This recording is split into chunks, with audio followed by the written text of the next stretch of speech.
Mga bro, let's talk aviation news. So, kamakailan lang, nagpaalam ang Italian Air Force sa kanilang huling AMX A-11 Ghibli Light Combat Aircraft, kaya't ngayon, ang Brazil na lang ang natitirang operator ng uri na ito ng eroplano.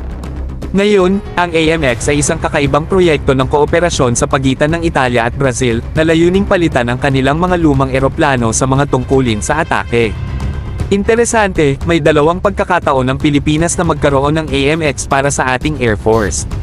Noong 90s, tila namumunuan ng AMX ang karera para sa ating proyektong surface attack aircraft, pero biglang dumating ang Asian financial crisis, at alam mo na ang nangyari. Pagkatapos, noong 2012, may isa pang pagkakataon sa tinatawag na Great Italian Ferry Sale.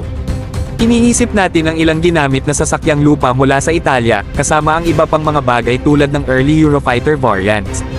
Pero sa huli, pinili natin ang KF-A50 Fighting Eagle na may kanyang bilis at kapangyarihan. Pero, ang nakakaaliw ay paminsan-minsan, masaya ring pag-usapan kung ano sana ang nangyari, di ba? Baka hindi man naging bahagi ng ating Air Force ang AMX, ngunit tiyak na nagdagdag ito ng isang kakaibang kabanata sa ating kasaysayan sa aviation. Sino nga ba ang makapagsasabi kung ano pa ang darating sa hinaharap?